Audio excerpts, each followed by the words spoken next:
Hi guys, it's Belle here and it's time to finish this journal. If you haven't seen episode 1, I will leave it down below in the description.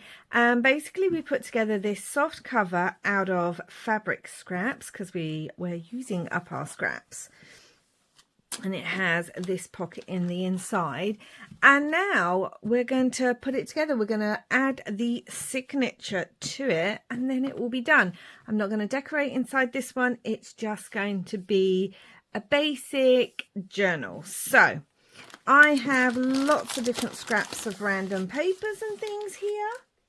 And we're going to start folding. So this one is already folded. I was using this in a video to show how certain stickers that I'd purchased worked on tea-dyed paper.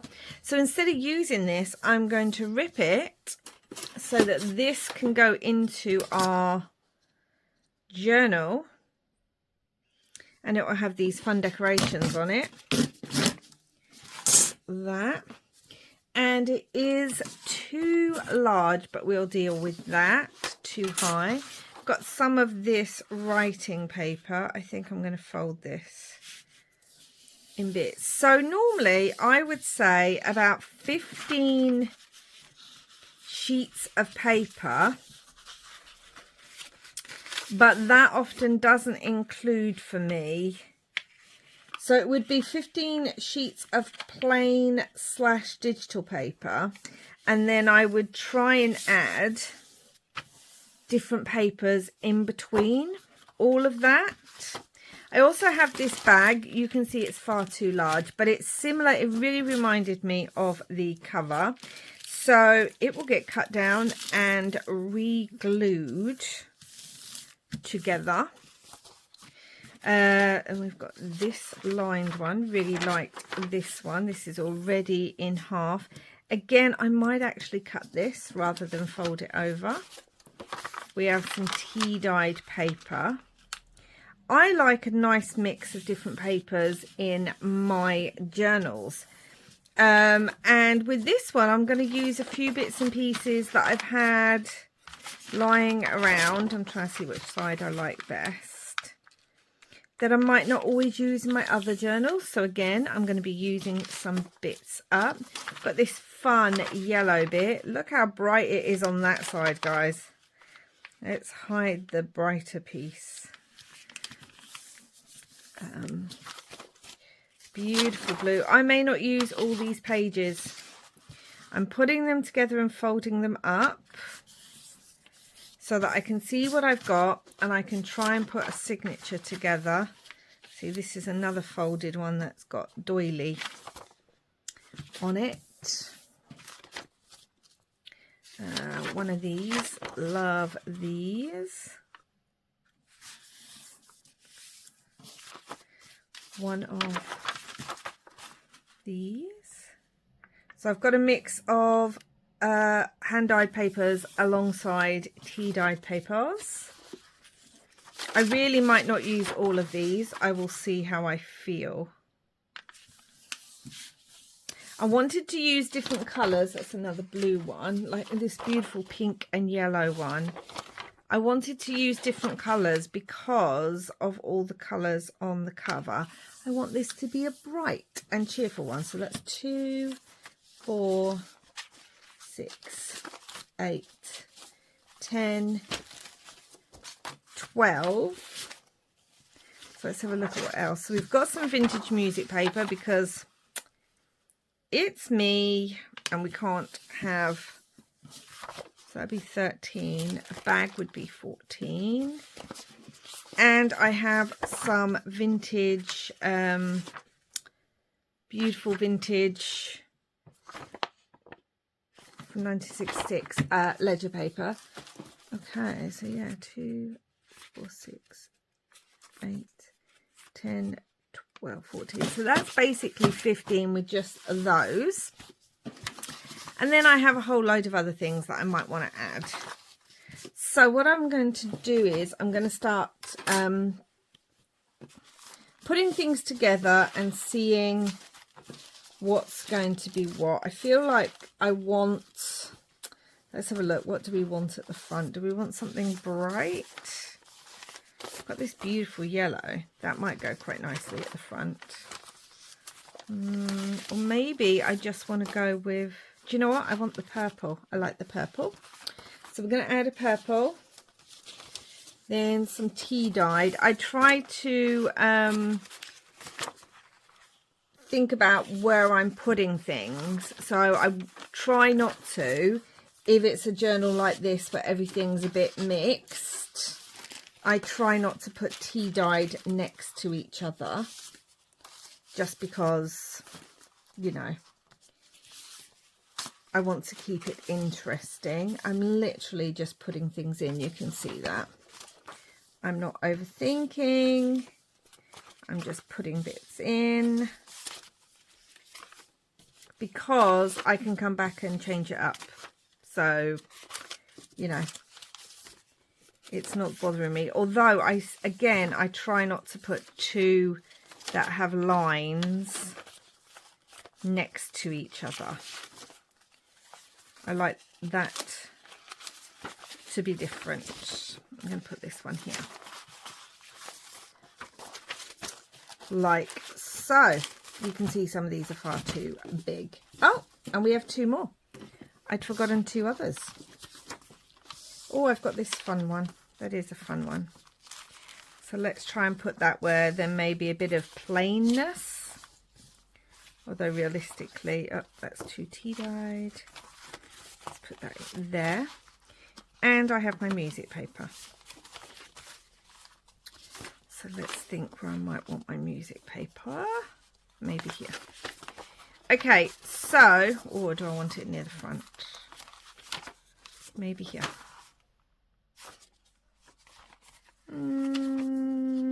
No, I'm going to put it here. So now I need to get my guillotine oval. A paper trimmer that's covered in paints and inks and everything, and I need to cut them to size. So normally you would do it at 8 3/4, 8 1/4. Okay, so everything's got to be cut to 8 1/4. And I'm not over keen on things hanging over the side either. So we shall see. I think this is small enough anyway. Yeah, this is definitely small enough. And it's normally 5 3/4, I think. Yeah, 5 3/4. So 8 1/4 by 5 3/4. And I like to start from normally the front of a signature and work backwards, because I don't like too many irregular pages sticking out the side. That's a me thing. I know some people don't care, especially if you're adding, it doesn't matter so much if you're adding like a lot of lace and tabs, but it does matter if you're not doing that. And you may not like that look. So with this one, obviously this is a bag. It's far too big. So I'm going to do it at 8 actually. I'm going to make it a bit smaller. And I'm going to do it at 5 1/2. Now obviously that means this bag is now open at the top. But that's okay, because I can glue, because that's got a slight rip. I'm going to glue this side down. Why doesn't that look straight? I think it's just the way it's done. So I'm going to glue that side down. Before I do, I'm just going to put some washi on this rip. Doesn't really matter what kind of washi it is, so I don't know why I'm fussing too much. So I'm going to put some washi on this rip, like so, and that side. Okay, and then I am going to, I mean, I could stitch it theoretically, but I'm not going to. I'm going to glue. I mean, I could use double-sided sticky tape too. Come on. Come on. I haven't used this glue in a few days, so it's I know. Right, I'm going to leave and deal with that in a minute. But just hold on. Okay, so I've put glue on this side and glue there, so it means we're getting two different kind of pockets. Let's do this. And then I can clean that up with my cloth.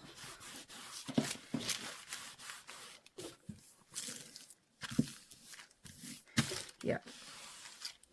And then glue the top of this one. So we have one top loading pocket and one side pocket. Okay, that's going to go in there. And we've got this one, and I'm thinking this one's where we're going to start seeing some things poking out the side. Because it also depends. Yeah, you see, you just start to see it poking out. I don't mind that. That's all right. But the next one will need to be trimmed just a smidge, or you can tear it. Whatever aesthetic you like. Just needs to be done a smidge. Okay, we've got this. And I want to keep this top bit because it's got the date on it. So I'm going to trim off that bit. And then now we start moving down. So it wouldn't be 5 3/4. It'd be just under 5. That's how I do it anyway. Other people do it differently. This is how I do it. I don't really like irregular pages sticking out. I just don't like it. And if you're not using too many pages, if you are literally just using the 15 pages and not really adding too much thickness in other ways, then it won't matter so much. They won't stick out quite as much. But I tend to overfill my journals. So yeah, like I'll do the 15 pages and then I'll add lots in between. So these tend to be just over 8. Yeah, it's literally like a smidge over. And I'm going to cut this one a bit smaller too. And I like different sizes. So that'll fit in there. Right. In vintage music paper, I like to try and cut off the bottom and the top because that's where it's plainer. And therefore, I'm still getting the music, as it were.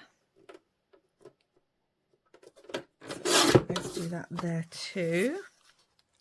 And let's see how that looks. It's all about keeping an eye as you're putting the journal together. Now with this one, I think I'm going to fold some of the edges in. And these are fun because you can actually, like you could stitch another piece of paper on there and have it folding out. I'm just trying to do a sort of more basic tutorial because we're using up. And I think sometimes you can get put off using things because you think, oh, but I have to make it super fancy and I have to do this and I have to do that to it. And in reality, you really don't. So, and then we'll put this one in. This should already be okay. Yes, that's good. And then this is going to need a trim off the edge. You can't see me trimming, but I'm literally just, I'll show you in a minute. I literally trimmed that much off the edge. And all the time as I'm putting it in, I'm checking. Now that one does stick out just a tiny bit, but here's the thing. When you then stitch your signature together, it pulls the papers tighter. So it's okay if it's sticking out just the tiniest smidge. That I don't mind. It's when it's sticking out like da-da-da-da-da. No, I don't like that. That's not my aesthetic. It doesn't need trimming down. And here's the thing, we've now done all these, but when we add new papers to them, we may need to go back in and trim again. Fun, fun, fun. Okay, so I've got all of these sort of vintage, like this beautiful flower paper. I just thought this went quite well with the purples.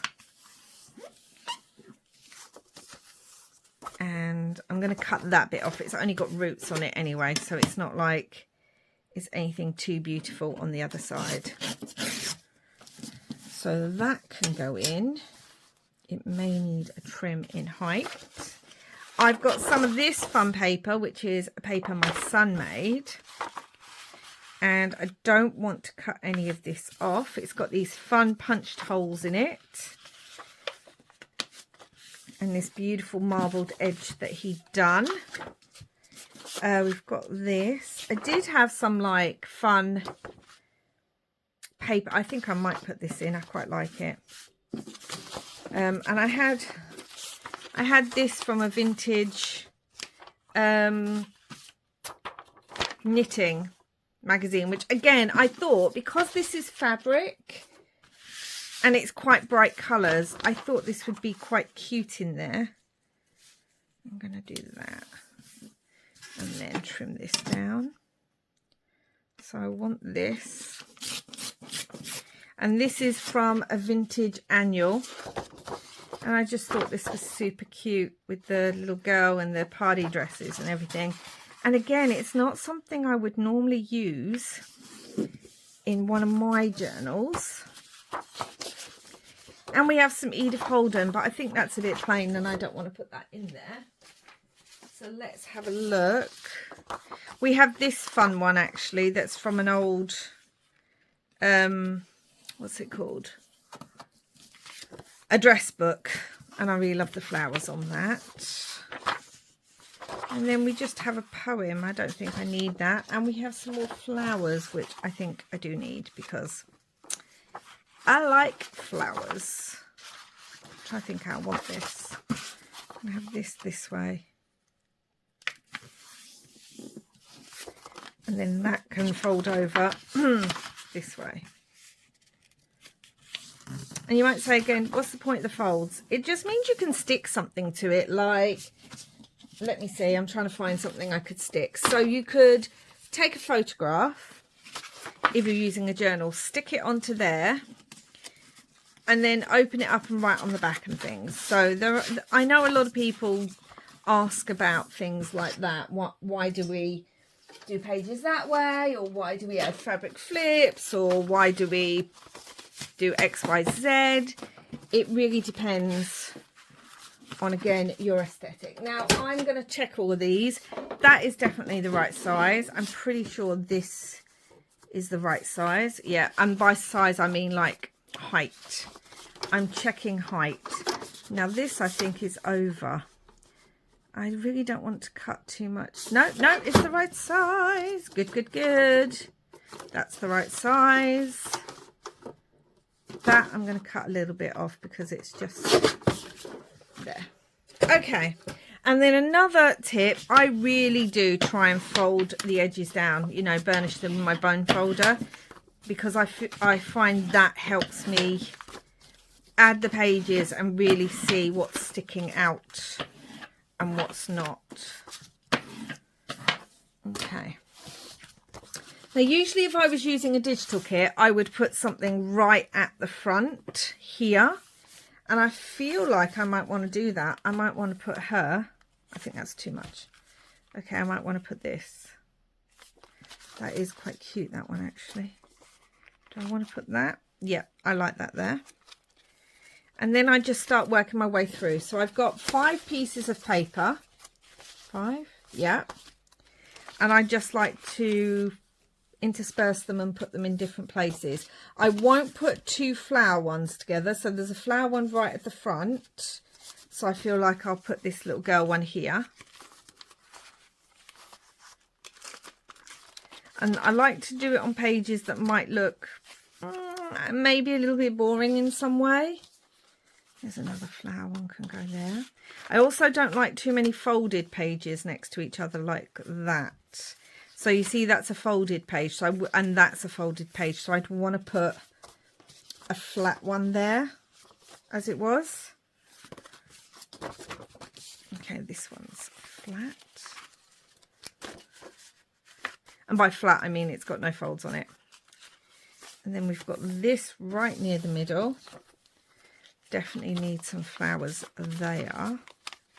And then when we've got this fun one that's got a fold, so it can't be near folds, but also I can go there perfectly.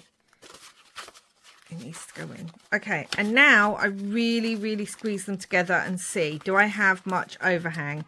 I have a little bit just there, but it's not too bad, and it should disappear once I've stitched the journal together.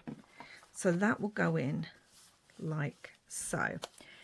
I was wondering about adding some fabrics to the edge because it's me. And I do love fabrics. So what I'm thinking is I've got my scrap box of these longer sort of sari silks and things. And I also have this scrapbooks. I have completely reduced my scraps, guys. Like, this has got little bags all organised in it. That one's got hardly any. And then here I've got like the longer fabric ones that would make great fabric tabs. Like, look at that. That would make a great tab in a tag. And I'm thinking I want to use some of these. And we also have larger pieces here that'll make great tabs on the side. I mean, this will make such a great ruffle, guys. It really will. So that is going to be ruffled. I am going to just quickly do that. Because I'm just going to show you, you can glue a ruffle and you can stitch a ruffle by hand. And you can stitch a ruffle and add it with glue. You can use a sewing machine to stitch a ruffle and then add it with glue to the piece. I like to stitch mine on. Not everyone does. You know, it depends on the paper you're using. If you're using really flimsy paper, it's a good idea to glue something or staple it, not stitch on it. But I try and make sure that I don't put it on anything like that. So I've just quickly put that together. You'd run a stitch through it, and I definitely want that there. And this is where I go through, guys. Sorry, I've got to get my paper clips. This is where I go through and I work out where I want things to be. So I've done a ruffle there. I like to kind of do them on the same thing. So I want something here. And I'm not going to be particularly, normally I wouldn't put a tab next to a ruffle, next to something else, blah, blah, blah. I'm not going to do that with this one. I want, try and look at what's pretty. See, that would look quite nice there. And not everything's going to be ruffled. Some things can have some lace on them. Like, that's cute. But it's going to look cuter with a piece of lace. And I'm not ruffling that one. So I'm going to do that like so. Attach that. Just need the one. And then, again, I'm going to paper clip it. So yeah, I try and put fabric. It's because of how my brain works, guys. I like order is the basic thing. And so like I wouldn't put a ruffle here because if I'm going to put, in my head, if I was going to put a journaling card in there, that would have a tab or a ruffle on it. But I might put something here and it may not be a ruffle. It may be a tab because I think that would work better. So, trying to work out, not that one. We don't want to cut the bunny's head off. Maybe some bees. Oh, that would be cute, wouldn't it, guys? Yeah. And again, I'm using up scraps. I want to use up what I have. They're all nice and organized now. And also I try and make sure if I'm using ruffles and tabs that they go, what's the word I'm looking for? That they move down a page so that you can see it all differently, that the fabric's not all in one place on the journal. So that's going to go about there because we've got that ruffle there. And again, I am going to, my paper clips, I went through them all and somehow they're all still really disorganized. So then we move to this side and we have a look at what I have that I could use. So I have some of this beautiful fabric, but that's too like that, so that's a no. We have this cute, that's pink on pink, no thank you. Maybe this one. And I'm going to keep that on there too, because it just adds a bit of interest. So yeah, it just adds a bit of interest. Like so.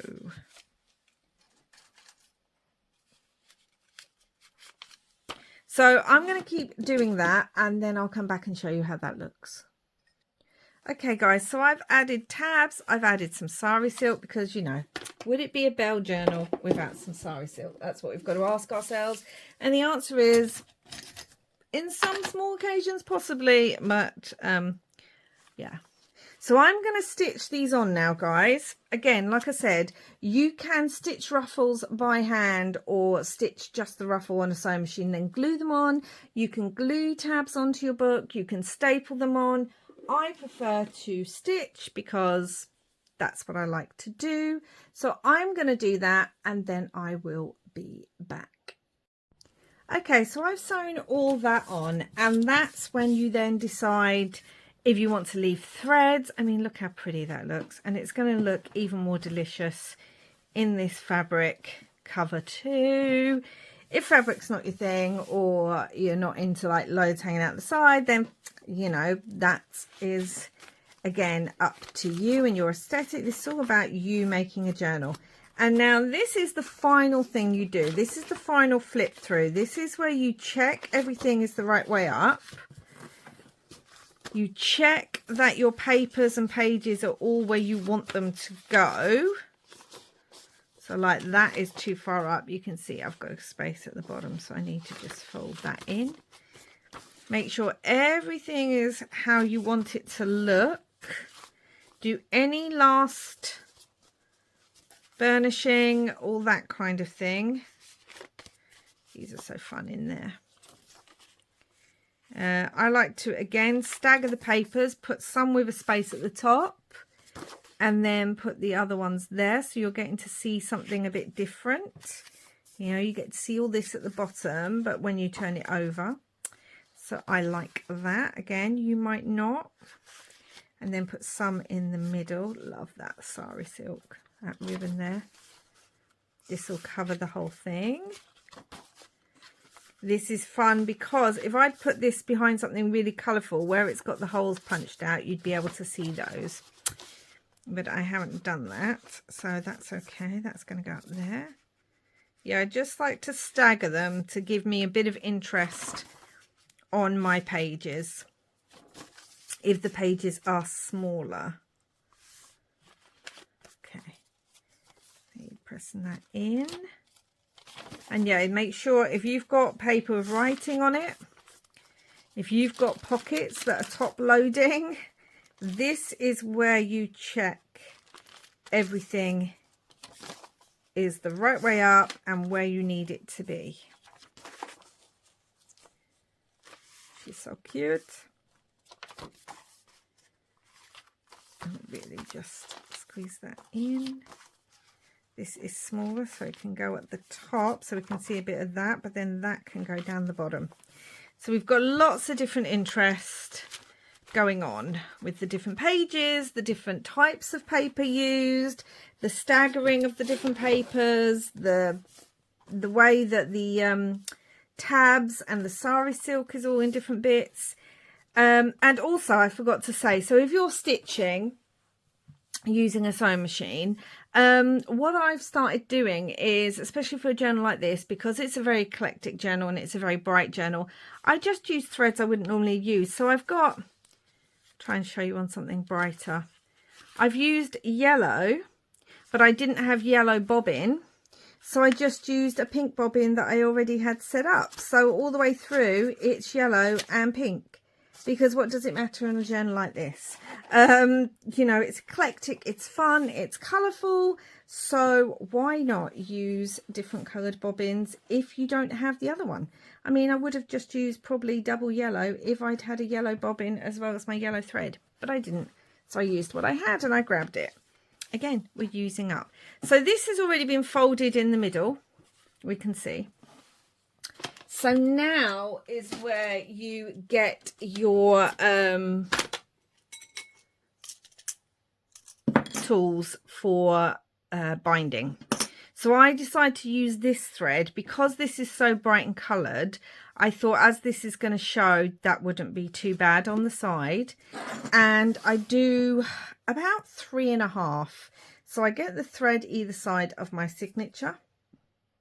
2, 3, and I always add a little bit extra because I don't know if I'm going to add charms and all that kind of thing, and it gives me room to work with. I'm just going to get my needle.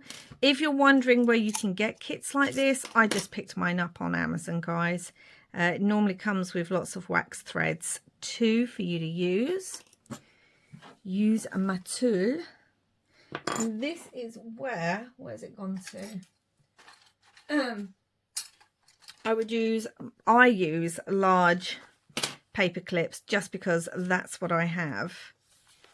And I get my journal, press down in the middle, put a paper clip there, turn it round, and it just kind of holds everything together. The other thing I like about paper clips is if you've got smaller pages like this, it covers them. Rather than if I was to use something like this, it would cover it on the bottom, but it wouldn't hold that page at the top. So I just like to use large paper clips. And then I would roughly, you can measure, I just do it by eye. I would use this to roughly put a hole roughly where the middle is. Please be careful as you're poking that through.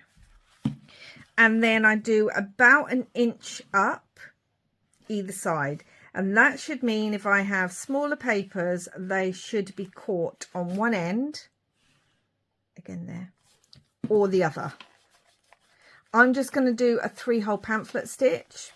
I find that works well for me. I will, if it's a bigger journal, a really big one, because I do some really large journals, use a 5-hole pamphlet stitch, but I don't tend to need that.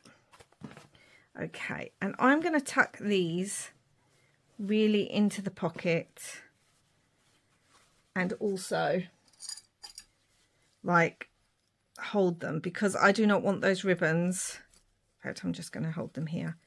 I do not want those ribbons getting caught up when I am stitching my signature in. I had the other one. Where's the other one gone? So yeah, be careful with that.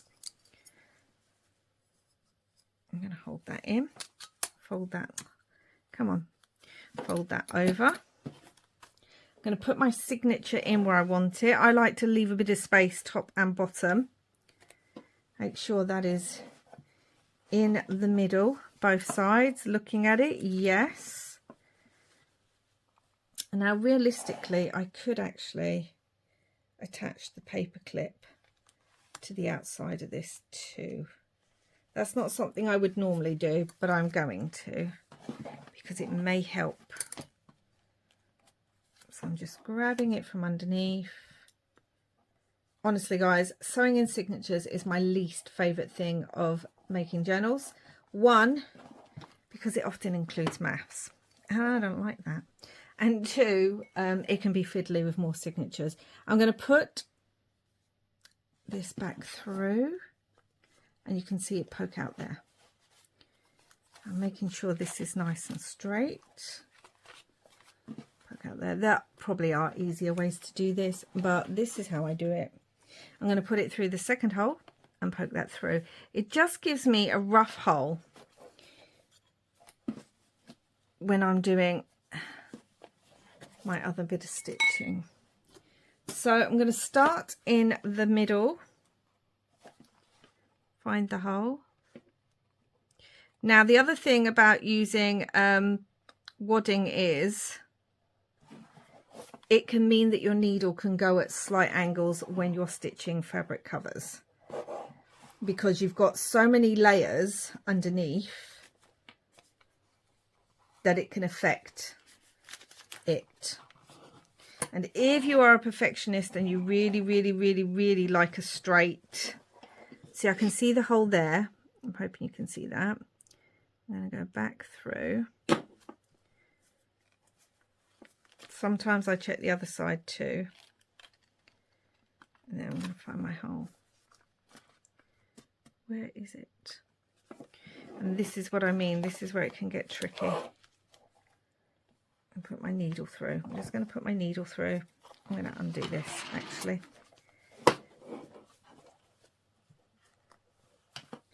And then there it is. I was looking in the wrong place. So you go in at the middle. I know this is upside down right now. And then you come through the journal on the outside. And then you go through the top hole. This is how I do it. Other people might do the pamphlet stitch slightly differently. This is how I do it. And then I go down, yeah, I go down to the bottom, do I? Yes, I go down to the bottom. Oh my gosh, it's been such a while. And then I need to find where the hole is. Where did the hole go to?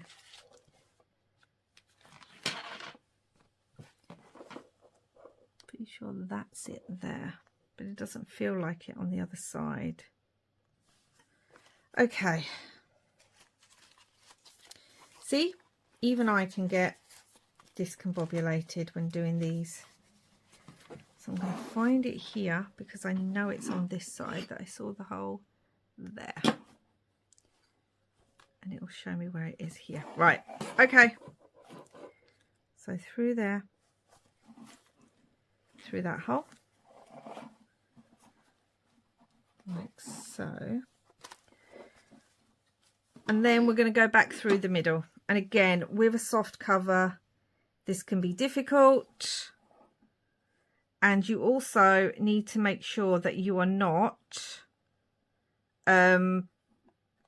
putting your needle through the wax linen on the other side. Why is that caught like that? Okay. And back through the middle hole. Honestly, I'm sure there's lots of tutorials out there that will show you how to do this better than I've been. And I move my journal around a lot. But that's how I do it, guys. Need to make sure, see, it got caught a little bit on the wax thread, so I need to pull that off. And now we tighten. And we really tighten. I mean, really tighten. You want to make sure nothing's loose. You want to make sure everything's kept in. And then I'm just going to put this away because I hate losing my needle. So it looks like this.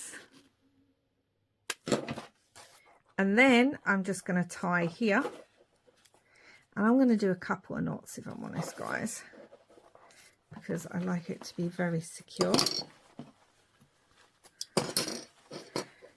Although now I've tightened that. No, that's okay. I can pull that a little bit.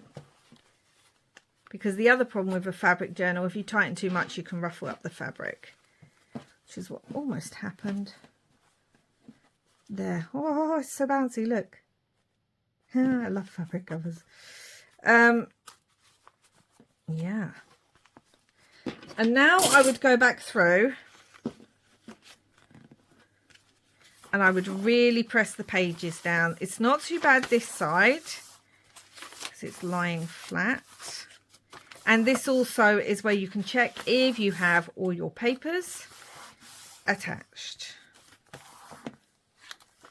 But it's when you get to the middle, this is when I really press these edges. It just helps the journal lie better and open and close better, and gets your pages used to being moved in the different directions. I hope that was okay. I really don't like doing signatures on camera, even though I've done so many of them. But yeah, fabric journals, if you're using several layers and wadding, can really become tricky. This is our top loading pocket. Oh, look how that yellow kind of goes there and then the green picks up there. I didn't even notice that, but that's fun. And then here, and this one. And we've got some at the bottom because I think I will put charms on it. And then we can do this. And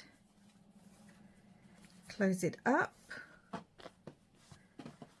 And there, guys. And you can see that works quite well with that. And there, guys, we've used our scraps to make this adorable journal. We've used our scraps for all this. I didn't cut any new pieces of fabric. I mean, obviously these bits were cut, but all the other bits were scraps that I had.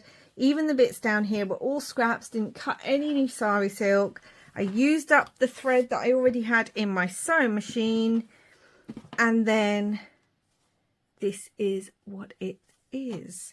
And of course you can add charms. You can cut this off if you don't want them. You can add bells. But yeah, so this is what she looks like, and I haven't named her yet. So yeah, there we go.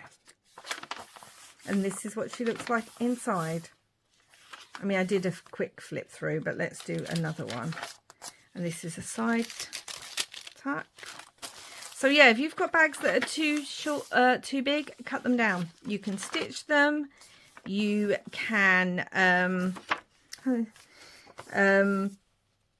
glue them like I did. We've got vintage pieces in here. We've got different dyed papers, vintage music paper, all sorts of bits and bobs. We've got this one with the stickers, which I really like actually.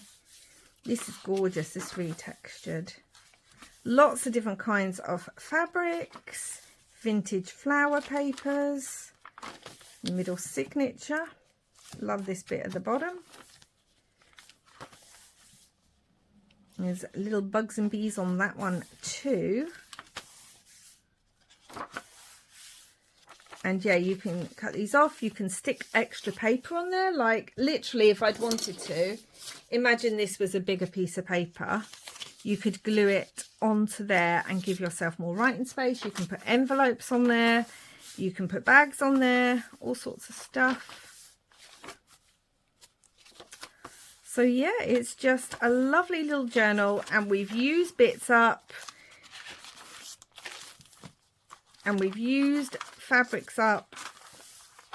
And we've used bits of paper that I wouldn't normally use. And because this is now stitched, this pocket holds well here. So you've got your pocket here and your pocket there. And whilst I was at it, guys, I mean literally, you've seen I had so much extra fabric and scraps everywhere, and it's all been reduced. This little one that's looking messy now, this was full to bursting. I couldn't even close it. And then I had extra bags, as well as my big one was full to bursting as well, which is why it had to have elastic bands on it. And I've reduced it down. I reckon I've reduced it down by almost half. And now I have, so I made this. And then in another video, we made this snippet roll. And then, guys, I just went through all my bits. I went through all my fabrics and I made a ton of these. These were all from the scraps from that box, guys. All from the box that I now have ready to use in other ones. So I made long ones Then I made some square ones that have no buttons on. They're just full of lots of different bits. There's some more long ones. Made a lot of long ones. And then, so you can see I've got some more square ones, some larger, some really tiny, some large, because I don't know what I'm going to use them for. And then I went through and I did make some, look at the size of that, tiny. I did make some with buttons as well. And I also made some fabric paper clips. And these were all from my scraps, guys. So I've reduced my scraps by half. And I've made a journal, a ton of ephemera, and a snippet roll that can all be neatly kept and pulled out. So I hope that gives you some inspiration for how you use your fabric scraps. I did say there was going to be an announcement, and the announcement is I'm going to be giving this journal away. There's going to be a video coming up very soon. It should be the one after this, actually. So please do head over and check that out, because yeah, I'm going to be doing a giveaway for my reaching 2,000 subbies. So yeah, you've watched me create her, but now you could actually win her. So I will be doing that video, so check that out. Thank you so much for watching. I hope I gave you some inspiration, how to use your scraps, how to make a journal quite quickly. I mean, this can come together in like an hour, 2 hours, depends how much sewing you're going to do, and whether you're going to decorate or not, then it'll take a bit longer. But yes, thank you so much for watching and bearing with me through the binding. Oh my gosh, I just like it so much, but we have to do it. If we're making journals, we have to bind in some way, don't we? Otherwise they're not a journal, they're just a cover and some loose papers. So yeah, I will be back again soon. Please do check out that video to see if you've got a chance of winning her. And wherever you are in the world, I hope you're using up all your craft stash and having lots and lots of crafty fun. Bye for now.